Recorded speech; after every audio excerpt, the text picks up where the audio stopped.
Okay, guys, and we're back with another episode of the Seth Solo Side Quest. I'm Seth from the Lonely Stunner podcast, and this is episode 35 of my side quest. Now, we're going to talk about some of the usual topics in this episode. Going to be a bit of WWE and a bit of boxing. The two main topics is going to be Martin Bakole stepping in for Daniel Dubois to face Joseph Parker. By the time this episode comes out, this fight would have been gone, and we would know the results from it. But as of now, when I'm recording it, this is the day of that fight.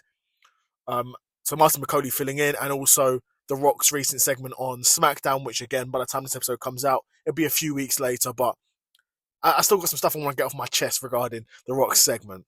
So let's kick it off with Martin Bakole. Now, Martin Bakole is a African heavyweight in the heavyweight division, obviously, of boxing.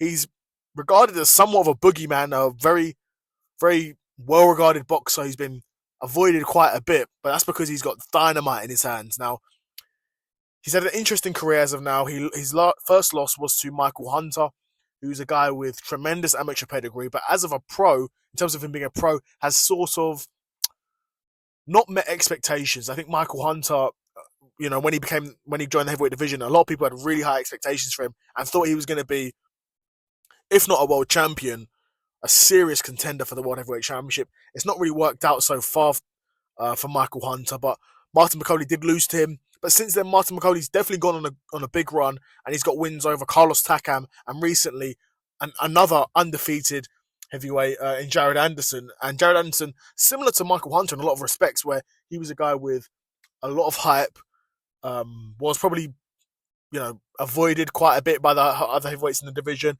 undefeated, a guy who was sort of seen as the next American hope for the American heavyweight division, and Martin Bakole banged him out quickly.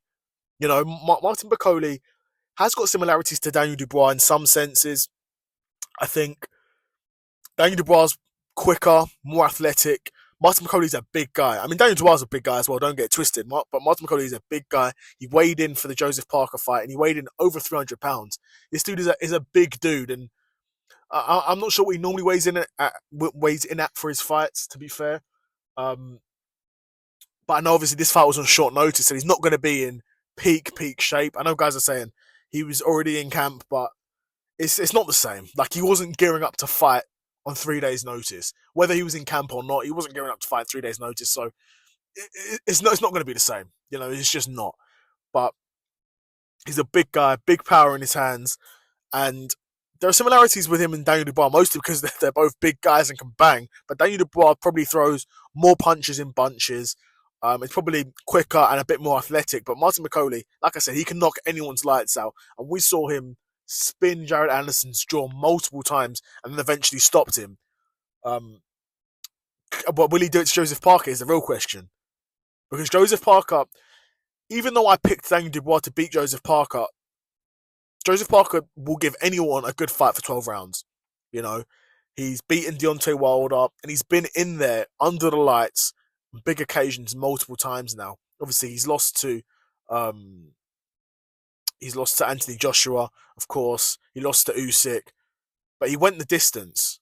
I'm sure he went the distance with Usyk. I know he went the distance with Joshua, but these were competitive fights. And then the one with Joshua was particularly competitive, where Joseph Parker, he had a good game plan. I mean, Anthony Joshua outboxed him in the end and was able to do the cleaner work, but it wasn't an easy night for Anthony Joshua. Joseph Parker was, pushing the pace, he was clinching, he was weighing him down, but can Joseph Parker do that to Martin Bakole? To be fair, Martin Bakole is a much, much, much bigger puncher than Anthony Joshua.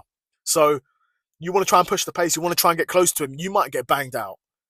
And it was the same thing for Daniel Dubois. Really, what it came down to for me is Joseph Parker a good enough defensive boxer to avoid the big punches of Daniel Dubois? But now, is he good enough to do it for Martin Bakole? Now, I think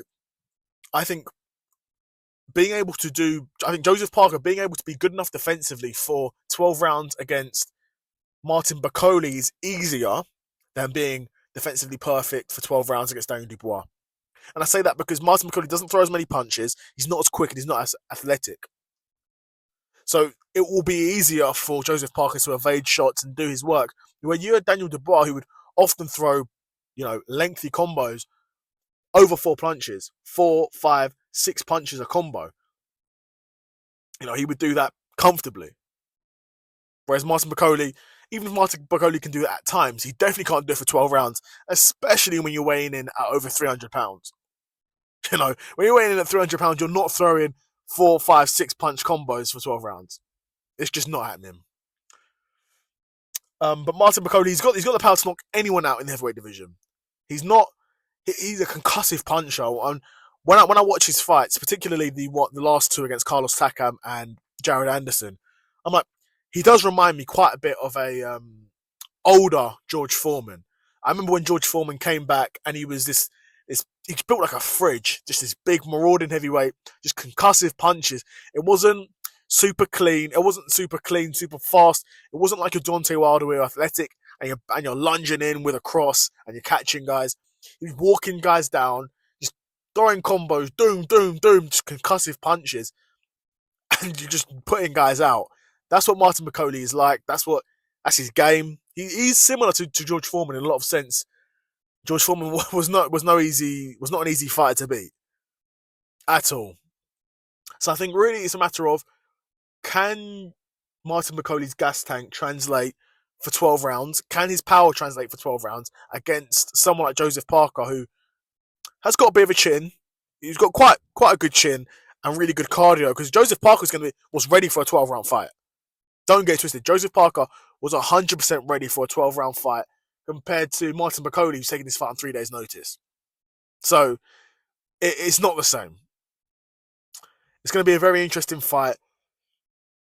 I almost do want to pick Joseph Parker to win this fight now, because it's short notice.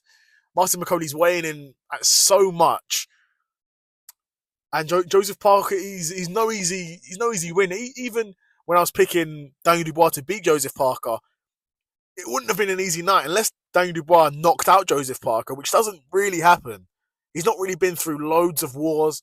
He's not taken a ton of damage throughout his career. He's had a few wars and a few battles, but he's not like a Derek Chisora. You know what I'm saying? He's not a Derek Chisora where he's been through years and years and years of wars where even in fights he's won, he's taken loads of damage. Joseph Parker's not really like that. But Joseph Parker has been beaten before. I mean, to be fair, both guys have been beaten before. So a losing isn't a new feeling to both of these guys, which is a good and bad thing in my opinion in boxing. But I'm probably going to go with Joseph Parker for this fight. Joseph Parker, he's been under these lights more times. Martin Bakole he is the younger man. Still experienced. Both guys are experienced boxers at this point, but experience under the bright lights and doing it on short notice. I don't fancy Martin Bakole. I'm probably going to have to go with Joseph Parker decision here. Obviously, by the time this video comes out, the fight would have been long gone and we would already know the result. So I could be terribly wrong here. But then let's go on to the Rock's segment on Smackdown, where this was a really, really weird segment. And I'm seeing the backlash from it on X, where guys are saying like this was like one of the worst segments, and like it was really bad, and it was really, really weird. I'll be honest, it was a really weird segment where, just really weird, because the Rock comes out, he's sort of face, but then he just starts turning heel on guys and telling the crowd to shut up. Really weird, and then he just waffles, and then he calls out Cody Rhodes, and the two of them have a bit of a back and forth, and it ends with The Rock saying he wants to take Cody Rhodes' soul, which is, a bit gay. It sounds a bit gay, but just really weird. A really weird segment, and I want to talk about some of the fallout from that and what could potentially happen, and if those things were to happen, what sort of position would it leave the WWE in? So I think immediately we're considering, let's say Cody Rhodes sides with The Rock. What could we see if that happens? That's really what we're going to be talking about. So let's say Cody Rhodes or The Rock, or Cody Rhodes sells his soul to The Rock. And let's say The Rock and Cody Rhodes are a partner now. Okay, so what could happen if these two were a partnership? Now, immediately in my head, I'm thinking, okay, what about Roman Reigns? Roman Reigns isn't going to be happy about this. Roman Reigns is going to have something to say about this. So Roman's going to want to get his lick back. He's going to want to get his get it back in blood. So that could be a potential storyline there. The Rock and Roman, Roman's calling The Rock a traitor, maybe. I could see that. Potentially, you could see him doing a partnership with the New Bloodline, which, in my opinion, I think is a bit unlikely because the New Bloodline does sort of feel like it's fading out now, and it feels like they're sort of getting ready for Jacob Fatu to have a solo run.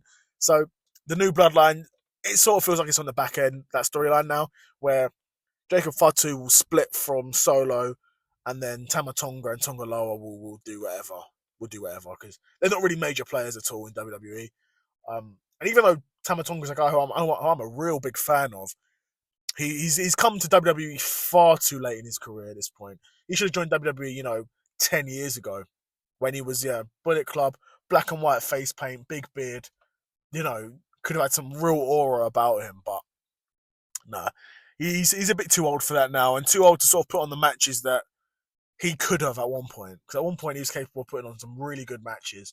But, a bit like Finn Balor and AJ Styles, but the guys, 10 years ago when these guys were in their primes, you could have had some amazing matches, but you're coming into it at far too late now.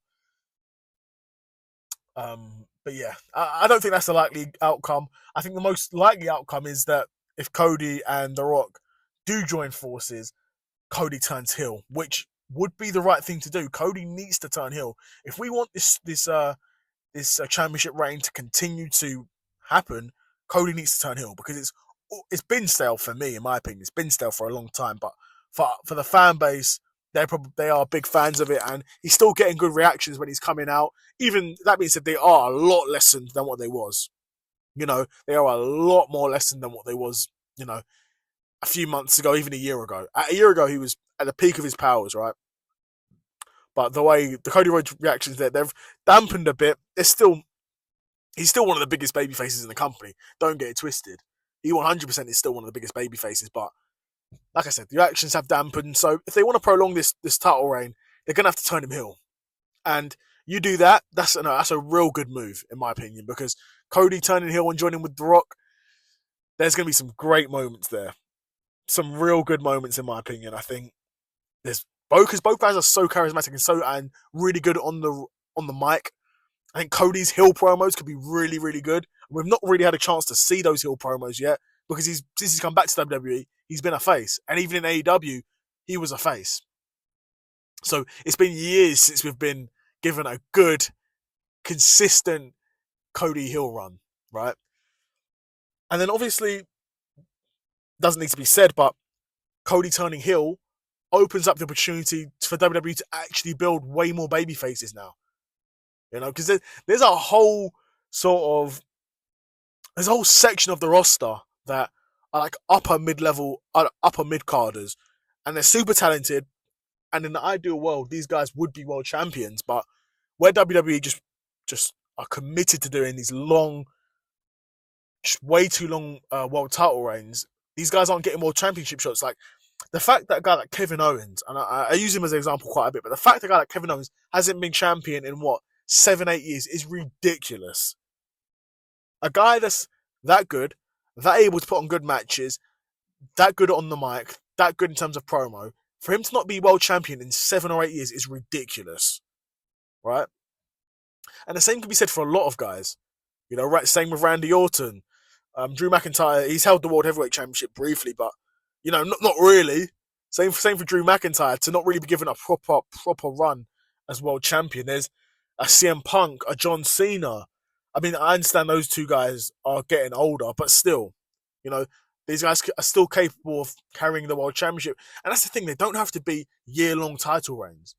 You could put the belt on CM Punk for a couple months, then have him lose it. Not everyone has to be world champion for a year. Not everyone has to be world champion for 2 or 3 years and run through the entire roster and kill your roster, which is what WWE did with Roman Reigns' storyline, with Roman Reigns' title reign. Roman Reigns' title reign was an amazing title reign, record-breaking. Roman Reigns had all the aura in the world, but at what cost? Because they destroyed a lot of that roster in that run.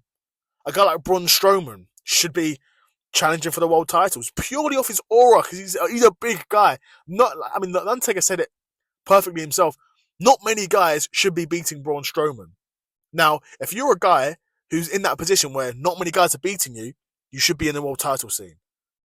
And Braun Strowman is very far away from the world title scene. for some reason, and he should be up there. But yeah, I think that would be a good move. Say The Rock and Cody Rhodes align, and then Cody turns heel. That sort of is a new leash on life for a lot of these baby faces. We could do Randy Orton turn face, Kevin Owens. I mean, a guy like AJ. I mean, AJ's pretty finished at this point. A guy like AJ. You got a guy like Bron Breakker who could.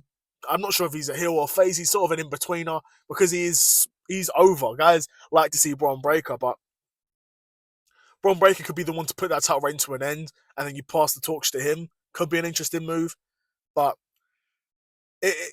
WWE, if they're able to execute on the back of that promo, it won't age as badly as it feels right now.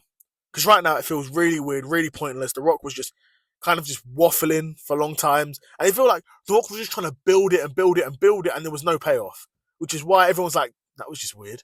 Everyone's like, what do you? People are like, what do we even watch? Like, what was the point of that? But if WWE can deliver on the back end, a Cody Rhodes heel run, a partnership with the Rhodes Rock partnership, then people will be like, okay, it was a weird promo at the time, but it's aged well because we got some really good programs at the back of it. But yeah, that's it from me, guys. Been another episode of the Seth Solo Side Quest, episode 35. Talked about Martin Bakole, and we also talked about The Rock's weird promo on Smackdown. That's it from me, guys, and I'm out. Peace.